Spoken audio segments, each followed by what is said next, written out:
Good afternoon, कैसे हैं आप लोग। मैं रवि तिवारी आज फिर आपके सामने। आवाज साफ आ रही है? 2-3 दिन से इलाहाबाद में भारी वर्षा हो रही है, इसके कारण थोड़ी सी कनेक्टिविटी गड़बड़ है। क्या आवाज साफ आ रही है? आप लोग सुन पा रहे हैं? प्लीज अगर आवाज साफ आ रही हो और आप लोग सुन पा रहे हो तो लिख दें यस सर।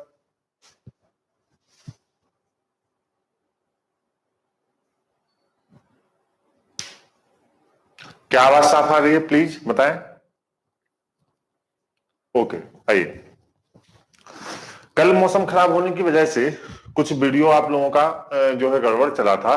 मैं 5 मिनट में कल का टॉपिक ब्रीफ करता हूं। हम लोग ब्लड रिलेशन पे हैं। मैंने कल आपको बताया था, एक बार मैं फिर ब्रीफ करता हूं कि अगर हमें किसी मेल कैंडिडेट को बनाना है तो हम ट्रायंगल से दिखाएंगे, अगर हमें किसी फीमेल कैंडिडेट को दिखाना है तो हम सर्किल से दिखाएंगे।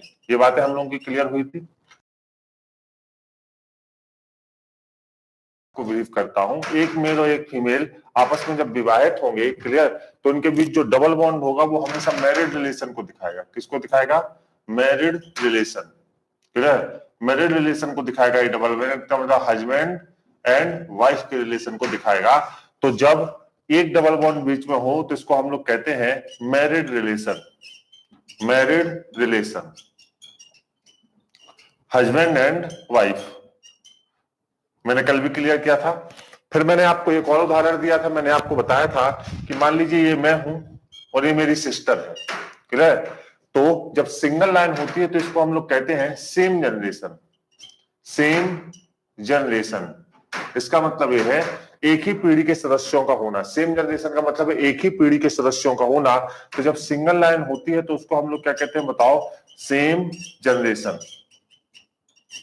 सेम जनरेशन, एक ही पीढ़ी के सदस्य। ये 3 प्रकार से हो सकते हैं। मान लीजिए अगर 2 ट्राइंगल्स के बीच में है तो ये आपस में भाइयों भाई होंगे, क्लियर। मान लीजिए 2 सर्किल के बीच में है तो ये आपस में भाइयों बहन होंगे। और मान लीजिए एक ट्राइंगल और एक सर्किल के बीच में है तो आपस में क्या होंगे बताओ? भाई और बहन होंगे, क्लियर। तो सेम जनरेशन का रिलेशन 3 प्रकार से हो सकता है। ये चीजें मैं कल आपको क्लियर कर चुका हूं। फिर मैंने आपसे कहा था कि मान लीजिए ये मैं हूं, मेरी बहन है, ये मेरे माता पिता है, तो हम लोगों के बीच में एक पीढ़ी का अंतर होगा। तो एक वर्टिकल लाइन हमेशा 1 जनरेशन गैप को दिखाएगी। 1 जनरेशन गैप को एक वर्टिकल लाइन हमेशा दिखाएगी, जिसको हम लोग क्या कहेंगे बताओ? 1 generation gap, clear. 1 generation gap को हम लोगों की लाइन दिखाएगी, 1 जनरेशन गैप, क्लियर हुई बात। तो ये एक जनरेशन गैप को हमेशा ये लाइन दिखाएगी, इसको हम लोग कहेंगे 1 जनरेशन गैप। ये स्ट्रक्चर। तो 5वां सिंबल जो था ये था क्या बताओ? 1 जनरेशन गैप। फिर मैंने आपको एक और बात बताई थी कि 2 लैंग्वेज इसमें होती है, से और का, क्लियर। तो जिस व्यक्ति के नाम के साथ का लगा हो वो हमेशा उत्तर होता है। कल हम लोगों ने एक सवाल भी इसका सॉल्व किया था, क्लियर है। आवाज साफ नहीं आ रही क्या आपकी? आवाज आ रही है क्या? कुछ लोग लिख रहे हैं आवाज नहीं आ रही है। आवाज क्लियर है? आवाज क्लियर है जी? आ रही है ना? कुछ लोग ऊपर लिख रहे थे आवाज क्लियर नहीं है। बिल्कुल क्लियर है आवाज। आवाज क्लियर है?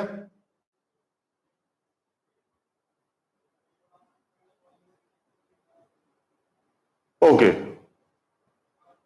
आइए देखिए यहां पे, क्लियर। इसको हम लोग क्या कहते हैं बताइए? 1 जनरेशन गैप का मतलब एक पीढ़ी का अंतर। इसको हम लोग कहते हैं 1 जनरेशन गैप या एक पीढ़ी का अंतर। आगे बढ़ते हैं हम लोग। इसके आगे जब हम लोग बढ़ रहे हैं तो इसका मतलब ये है, इस सवाल को हम लोग कल कर चुके थे। इसका एक हम लोगों ने बेसिक स्ट्रक्चर भी देखा था।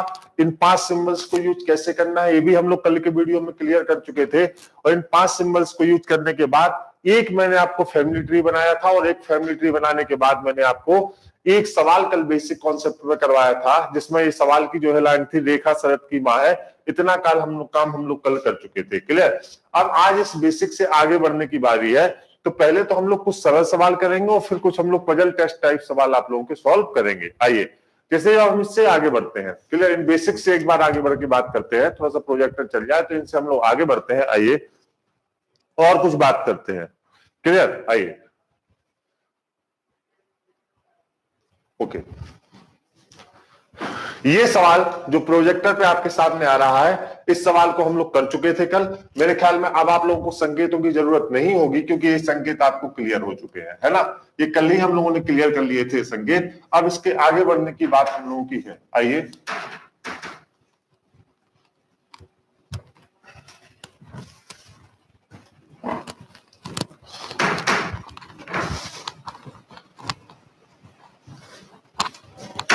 आगे बढ़ने की बात है। इस सवाल को हम लोग कल हल कर चुके थे और इसका उत्तर हम लोगों ने कल किया था, और आपने भी इसका उत्तर किया था, चाचा और भतीजा, और ये सवाल कल हो चुका था। अब हम लोग नए क्वेश्चंस की तरफ बढ़ते हैं। जैसे चलिए एक सवाल है आपके सामने।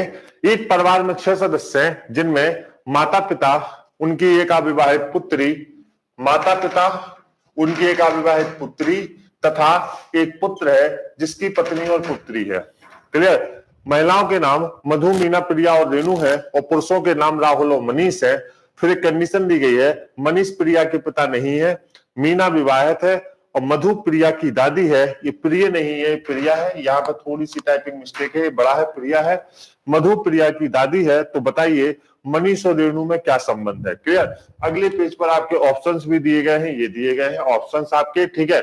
तो पहले हम लोग कोशिश करेंगे कि पहले आप इस सवाल को लगाएं, कल के बेसिक पर एक बार आप प्रयास करें, और उसके बाद फिर मैं जो है आपको समझाता हूं। क्लियर। शुरू करें, एक बार आप प्रयास करें।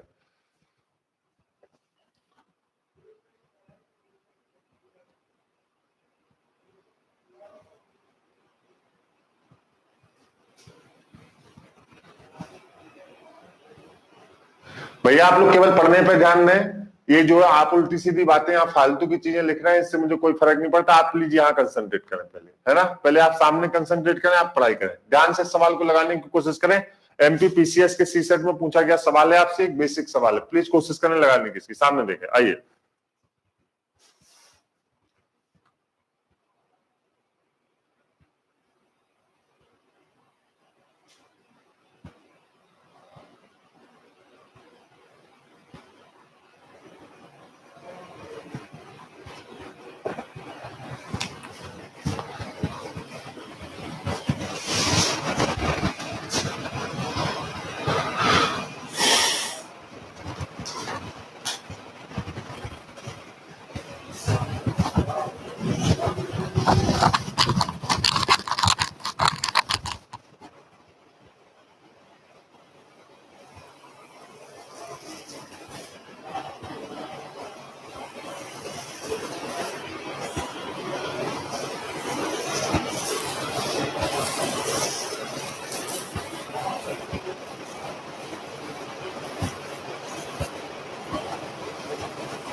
क्या आंसर आ गया बताएं प्लीज, क्या आंसर कर सकते हैं आप लोग।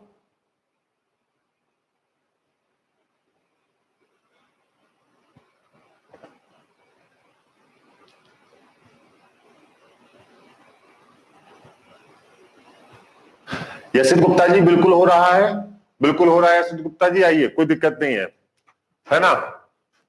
यहां पर देखिए आप लोग, एक परिवार में 6 सदस्य हैं, जिनमें माता पिता, उनकी अविवाहित पुत्री तथा एक पुत्र है जिसकी पत्नी और पुत्री है। महिलाओं के नाम मधु, मीना, प्रिया और रेणु है, पुरुष राहुल, मनीष है। देखिए हम देखिए सिंबल से फैमिली ट्री कैसे बनाते हैं। एक परिवार में कितने सदस्य बताइए, 6, जिनमें कौन कौन है, माता पिता, उनकी अविवाहित पुत्री तथा एक पुत्र। तो आप यहाँ पे देखिए पिता माता दो लोग हो गए, उनकी एक अविवाहित पुत्री तथा एक पुत्र। ये बताओ माता पिता और अविवाहित पुत्री और उनकी जो संतान है उसकी, उसमें एक पीढ़ी का अंतर होगा। एक पीढ़ी का अंतर यहां से इस लाइन से दिख रहा है, वन जनरेशन गैप। क्लियर। माता पिता, उनकी अनमैरिड पुत्री तथा एक पुत्र है जिसकी पत्नी और पुत्री है, जिसकी पत्नी और पुत्री है। तो पहले देखिए जो 6 लोगों का फैमिली ट्री है, जो परिवार में 6 सदस्य, वो ऐसे हैं, साफ साफ पहली लाइन में लिखा है, जिनमें माता पिता, उनकी एक अविवाहित पुत्री तथा एक पुत्र है जिसकी पत्नी और पुत्री है। अब 4 महिलाएं आपको दिख रही हैं, जिनके नाम मधु, मीना, प्रिया और रेणु है, और पुरुष 2 दिख रहे हैं, जिनके नाम राहुल व मनीष है। फिर लिखा है मनीष प्रिया के पिता नहीं है। अब हम इस इंफॉर्मेशन को यहाँ कैरी नहीं कर सकते, क्योंकि अगर मनीष प्रिया के पिता नहीं है, आप गौर से देखिए, तो हो सकता है कि ये प्रिया हो तो फिर ये मनीष नहीं होगा, और ये प्रिया हो तो ये मनीष नहीं होगा। इसका मतलब अभी हम इस इंफॉर्मेशन को कैरी नहीं कर पाएंगे। फिर क्या लिखा है बताओ, मीना विवाहित है। इस इंफॉर्मेशन को भी नहीं लिख सकते मीना विवाहित, क्योंकि दो महिलाएं विवाहित है, तो ये भी मीना हो सकती है और ये भी मीना हो सकती है। होल्ड करिए। अब लिखा है मधु प्रिया की दादी है। मधु प्रिया की दादी है, इस इंफॉर्मेशन को हम बना सकते हैं। बताइए मधु प्रिया की दादी है, क्योंकि अगर मधु प्रिया की दादी है तो प्रिया को इस फैमिली ट्री में सबसे नीचे होना पड़ेगा और मधु को इस फैमिली ट्री में सबसे ऊपर होना पड़ेगा, और दो पीढ़ी के अंतर के बाद ये क्लियर हो जाएगा कि मधु प्रिया की दादी है। इसका मतलब है मधु जो है वो प्रिया के पिता की माता है, तभी तो मधु प्रिया की दादी होगी। तो हमने इसको बना लिया। अब ये सवाल का स्ट्रक्चर क्लियर हो जाएगा। क्यों? इसकी लाइन में क्या लिखा था, देखिए मनीष प्रिया के पिता नहीं है, प्रिया के पिता मनीष नहीं है, तो फिर ये व्यक्ति कौन होगा बताओ, मनीष होगा। क्लियर? अगर ये व्यक्ति मनीष होगा तो दो ही पुरुष है, तो फिर ये व्यक्ति कौन होगा बताओ, राहुल होगा। क्या लिखा, पुरुष राहुल व मनीष है, तो ये व्यक्ति कौन होगा बताओ, राहुल होगा, है ना। अब लिखा है मीना विवाहित है, तो एक विवाहित महिला मधु मिल चुकी है, तो दूसरी विवाहित महिला बताओ कौन होगी, मीना होगी। और अब एक ही व्यक्ति बचा है और एक ही नाम बचा है, तो यहाँ पे बताओ कौन होगा, रेणु होगा, है ना। तो अब हम लोगों को ये बताना था, यहाँ पे चारों फैमिली ट्री आपके क्लियर हो गए हैं, हम लोग को ये बताना था। तो बताइए मनीष और रेणु में क्या संबंध है। अब यहाँ पे से और का नहीं लगा है, इसलिए आंसर हमेशा पेयर में होगा। संबंध किस किस का बताना है आपको, मनीष का और रेणु का। तो मनीष और रेणु, इसका मतलब ये आपस में क्या होंगे बताओ, पिता और पुत्री। क्लियर? क्योंकि मैंने कल क्लियर किया था कि अगर से और का नहीं लगा हो तो इसका मतलब क्या होता है बताओ, कि आंसर हमेशा कहां होता है, पेयर में होता है। तो ऑप्शंस को जब हम लोग लेंगे तो ये आपके ऑप्शंस थे, बताओ तो इसका आंसर क्या होगा आपका, का आंसर क्या है बताइए, पिता और पुत्री। तो आपका आंसर होगा पिता और पुत्री। क्लियर? तो आप बताइए क्या ये सवाल आपको क्लियर है, एक बार क्लियर कर लें उन बेसिक्स से जो हम लोगों ने कल किए। आप बताइए क्या ये सवाल आपको क्लियर है, बताएं।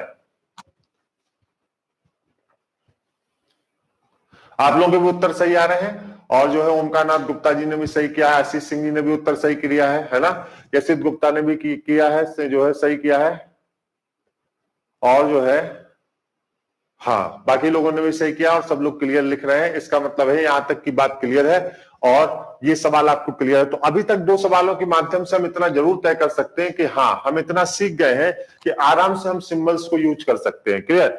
बड़े सवालों से चलने से पहले कुछ छोटे सवाल करने आवश्यक है, क्योंकि बेसिक्स अगर बहुत क्लियर होंगे तो अभी हम लोग दूसरे स्टेप में वो वाले प्रश्न लेंगे जो संकेत पर आधारित है। किसी की तरफ संकेत करते हुए किसी ने कहा, किसी की तरफ इशारा करते हुए किसी ने कहा, इस सवाल को हम लोग दूसरे स्टेप में लेते हैं, सेकंड स्टेप में लेते हैं। क्लियर? पहले हम लोग एक स्टेप इसको क्लियर करते हैं, सिंबल्स को यूज अच्छे से करना, और ये सवाल आपके सी सेट में पूछे गए। अगले सवाल की ओर अब बढ़ते हैं और एक सवाल और आपके सामने रखते हैं जो परीक्षा में आया हुआ है, और इन्हीं सिंबल से हम लोगों को उसकी प्रैक्टिस करनी है। आइए तीसरे सवाल की ओर बढ़ते हैं। अब कुछ सरल सवाल लेते हैं जो अधीनस्थ की परीक्षाओं में हम लोगों से पूछे जाते हैं, उस तरीके के सवाल जो वन लाइनर होते हैं, उन सवालों की प्रवृत्ति के भी सवाल लेते हैं। आइए, जैसे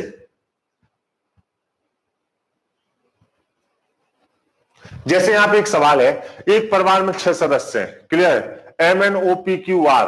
क्लियर? अब देखिए यहां पे थोड़ी सी गलती है, जहां लिखा है QR की बहन है, क्यू नहीं है, ये O है, इसको करेक्ट करें। ये O है,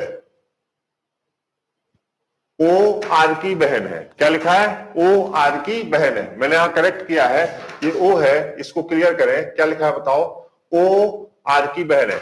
एक परिवार में 6 सदस्य हैं, MNOPQR, OR की बहन है, Q के पति का भाई M है, M का पिता P तथा दादा R है। तो बताइए P का Q से क्या संबंध है। इस सवाल को आप लोग लगा सकते हैं।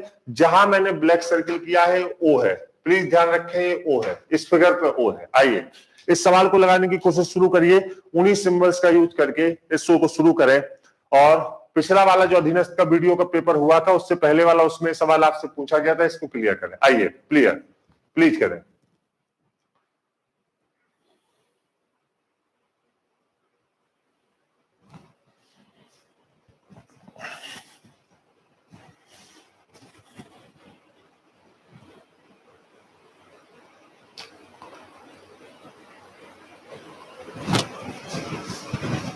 प्लीज सॉल्व करें, सब लोग साथ में सॉल्व करें।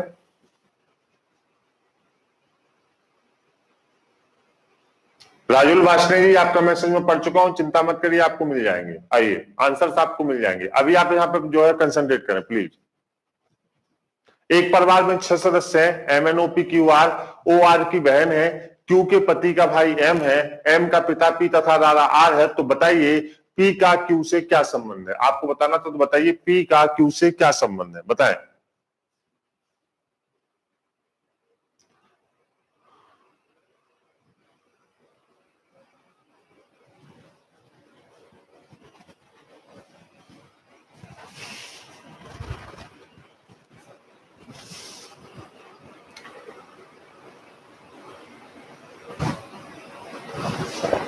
चलिए आप लोग उत्तर कर रहे हैं ससुर, और जो है इसमें कुछ लोग कर रहे हैं डी, उत्तर कर रहे हैं, बिल्कुल सही है, आपका उत्तर डी है। सभी लोगों का उत्तर क्रम से डी आ रहा है, इसका मतलब ये सिंबल्स आप समझ चुके हैं और आपके उत्तर क्या आ रहे हैं, डी आ रहे हैं। आइए, हाँ सभी लोगों के उत्तर सही है। हम लोग भी इस सवाल को लगाने का प्रयास करते हैं। यहाँ पे लिखा है एक परिवार में 6 सदस्य हैं, MNOPQR, QR की बहन है। चलिए OR की बहन है। अब देखिए O अगर बहन है तो O का जेंडर क्लियर है, क्लियर, O का जेंडर क्लियर है, बहन है तो ये फीमेल होगी। किसकी बहन है? R की, तो R का जेंडर अभी क्लियर नहीं है। OR की बहन है, O का जेंडर क्लियर, क्योंकि सिस्टर है तो फीमेल होगी। किसकी बहन होगी? R की, तो R का जेंडर यहाँ पे क्लियर नहीं है कि ये मेल होगा कि फीमेल होगा। फिर क्या लिखा है? Q के पति का भाई M है। चलिए अब ये देखिए फैमिली ट्री कहां से एक दूसरे से कनेक्ट होगा हमें नहीं पता। फिर लिखा है M का पिता P तथा दादा R है। देखिए Q के पति का भाई कौन है? M, तो हम लोग यहां बनाते हैं Q, मान लीजिए लिखा, और यहां पे ऐसे लिखिया, ये Q है, Q के जो पति हैं, अब देखिए पति तो किसी पत्नी का ही होगा तो ये फीमेल हो गई। Q के जो पति है नहीं पता, उनका जो भाई ये है वो कौन है बताओ? M है। Q के पति का जो भाई है वो कौन है बताओ? M है। तो यहां पे किसकी स्थिति हो गई? M की। Q के पति का भाई कौन है? M, और M का पिता P तथा दादा कौन है? R। अब देखिए M का पिता P है तथा दादा कौन है? R। इस लाइन को थोड़ा सा बड़ा कर लेते हैं यहाँ पे। अब M का पिता P है, अगर M का पिता P है तो ये मेल होगा, और दादा कौन है? R, दादा का मतलब ग्रैंडफादर, तो ये भी क्या होगा? मेल। अब ये फैमिली ट्री जुड़ गया। OR की बहन है, Q के पति का भाई M है, M का पिता P है तथा दादा R है। अब 6 लोग थे MNOPQR, इसमें से 5 लोग यहाँ पे आ चुके हैं, एक ही व्यक्ति बचा है, कौन? N। तो बताओ N की स्थिति यहाँ होगी कि नहीं होगी? बिल्कुल होगी। N की स्थिति कहाँ होगी? यहाँ होगी। क्लियर? तो आपसे पूछा गया था P का Q से क्या संबंध है। देखिए P का जिस व्यक्ति के नाम के साथ कहा जाता है वही हमेशा आपका आंसर होता है। तो P का किससे संबंध लेना है? Q से। तो देखिए P के 2 पुत्र हैं, M और N, जिसमें से P के दूसरे पुत्र की पत्नी कौन है? Q। तो पुत्र की पत्नी के लिए पिता क्या होता है? फादर इन लॉ या ससुर। तो हमारा उत्तर क्या होगा बताओ? घात भी क्या होगा? ससुर। तो हमारा आंसर क्या है बताओ? ससुर, फादर इन लॉ। क्लियर? तो अब तक आप यहां तक की बात को क्लियर कर चुके हैं। क्या यहां तक की बात आपको क्लियर है? बताएं तो हम लोग आगे बढ़ा जाए, कुछ अच्छे क्वेश्चंस पर चला जाए। क्या इतनी बात आपको क्लियर है? पहले एक तरह के क्वेश्चंस को क्लियर करते हैं। 3 टाइप आपको इसमें पढ़ने हैं। पहले तरह के क्वेश्चंस पे हम लोग हैं कि यहां तक की बात आपको क्लियर है तो हम लोग आगे बढ़ सकते हैं। बताएं प्लीज।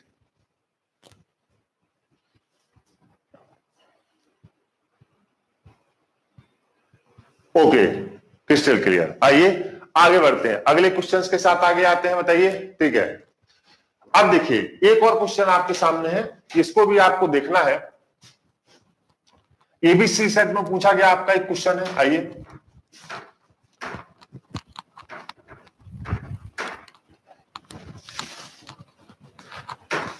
पहले तो आप इस फैमिली ट्री को बनाएं और फिर मैं इसके अगले पेज पर इसके क्वेश्चंस आपको दिखाऊंगा। इसके साथ 6 क्वेश्चंस हैं, 5 क्वेश्चंस हैं, और दो स्लाइड्स में इसके क्वेश्चन है ना। तो पहले देखिए, पहले सवाल है, इसके साथ फिर 2 क्वेश्चंस हैं स्लाइड में। तो पहले आप इस सवाल को सॉल्व करिए। इस सवाल को पहले फैमिली ट्री बनाइए और फिर हम लोग फैमिली ट्री बना के क्वेश्चंस पे चलते हैं। आइए पहले इस सवाल के हिसाब से आप फैमिली ट्री क्लियर करें, है ना। राधा और मिस्टर मिन्नीलाल की 2 पुत्रियां हैं, सिम्मी और दिव्या। फिर लिखा है दिव्या का विवाह अनुज से हुआ है, जो मधु और मिस्टर जब्बार का पुत्र है। रेशमा अनुज की पुत्री है।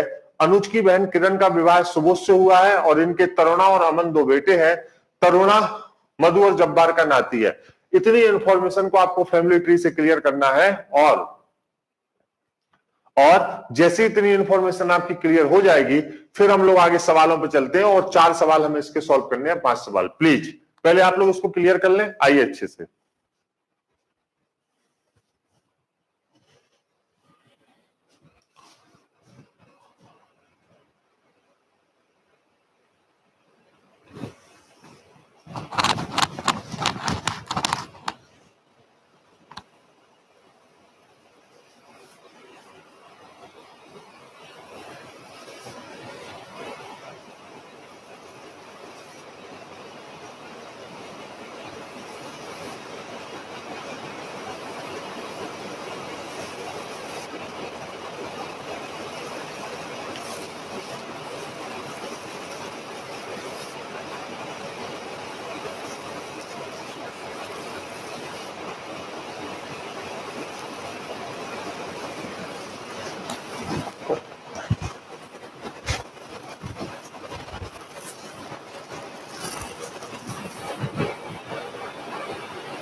एक मिनट का और मैं समय दे रहा हूं, प्लीज बना लें। जो लोग बना रहे हैं मैं 1 से 1.5 मिनट का और समय आपको दे रहा हूं।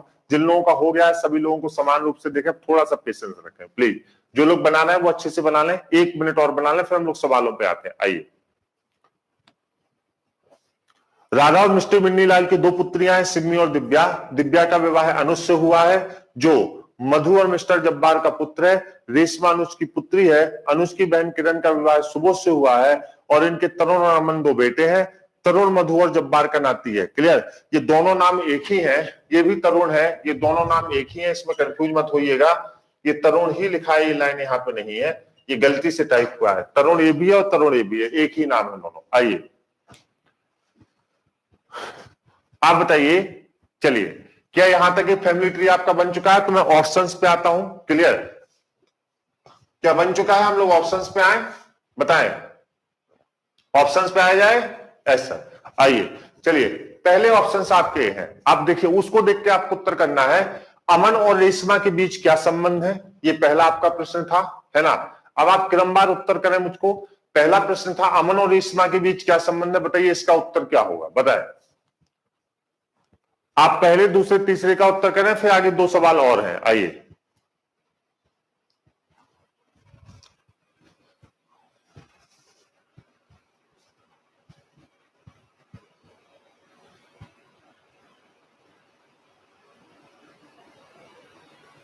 क्लियर? पहले का उत्तर आप लोगों ने किया है कजन, डी। इसका मतलब पहले का अमन रेशमा के बीच क्या संबंध है, आपस में क्या होंगे, बताइए, कजन होंगे।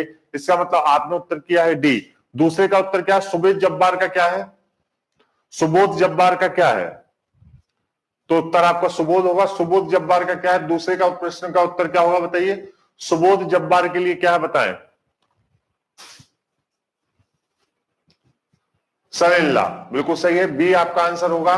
सुबोध जब्बार के लिए क्या होगा, दामाद होगा। दूसरे का उत्तर आपका क्या होगा, बताइए, दामाद। दूसरे का उत्तर ए होगा।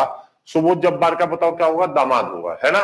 चलिए, तीसरे का उत्तर देखिए, रेशमा किरण की क्या है? तीसरे का उत्तर अगर हम लोग देखें, रेशमा किरण की क्या है, तो तीसरे का उत्तर क्या होगा, बताइए आपका, बताएं। भाभी, बिल्कुल सही है। तीसरे का उत्तर दूसरे का दामाद, तीसरे का उत्तर आप लोग भाभी कर रहे हैं, इसका मतलब तीसरे का उत्तर क्या होगा, बताइए, भाभी। तो रेशमा किरण की कौन होगी, बताइए, भाभी होगी, है ना? रेशमा किरण की क्या है, बताइए, भाभी है ना? आइए चलिए, अब चौथा और 5वां प्रश्न भी इसमें अगली स्लाइड में है। ये देखिए, 2 प्रश्न और हैं। क्लियर? दिव्या किरण की कौन है, इसको भी लेना है हमको। दिव्या किरण की कौन है, चौथे का आंसर आप लोग करें, बताइए, बताएं। दिव्या किरण की कौन है, बताएं। चौथे और 5वें का भी आंसर कर लें। निम्नलिखित में से कौन सा कथन निश्चित ही सत्य है? चौथे और 5वें का आंसर भी आपको करना है, बताएं।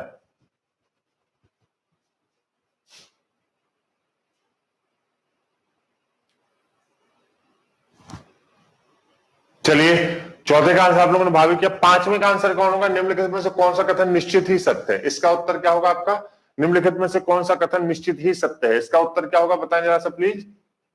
5वें का उत्तर क्या होगा आपका?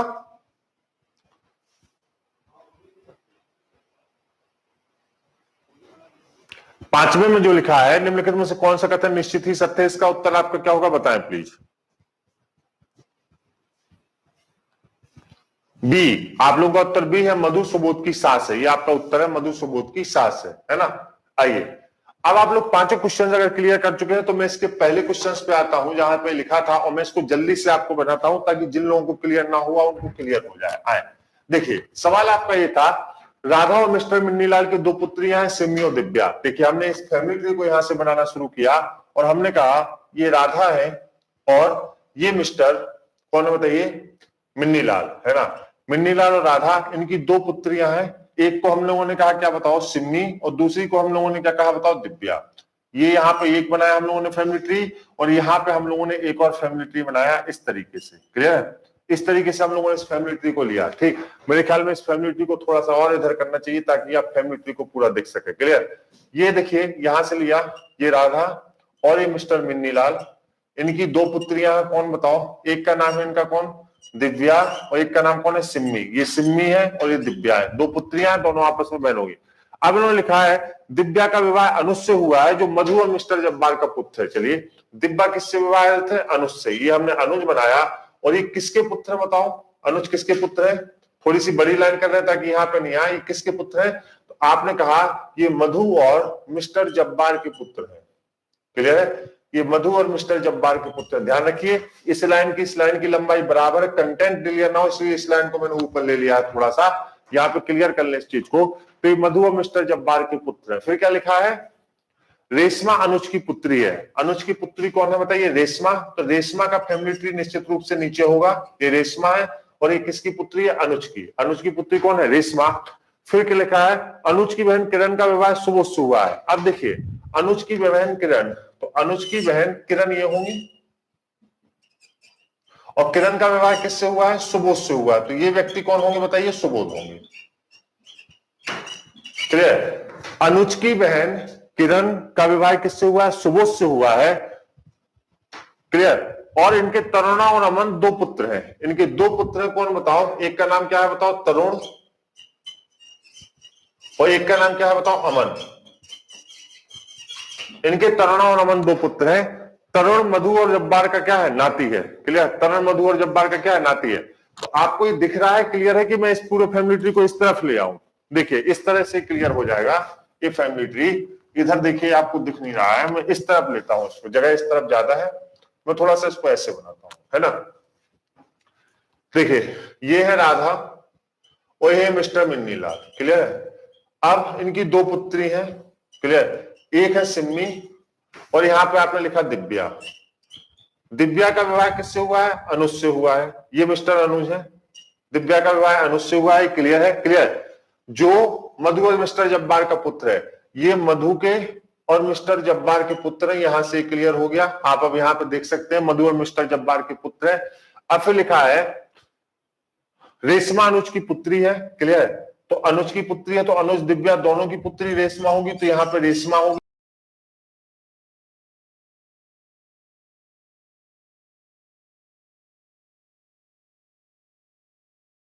से हुआ है बताइए, सुबोध से हुआ है। ये सुबोध है। क्लियर? अनुज की बहन किरण का विवाह किससे हुआ है, सुबोध से हुआ है। किरण का विवाह किससे हुआ है, सुबोध से हुआ है।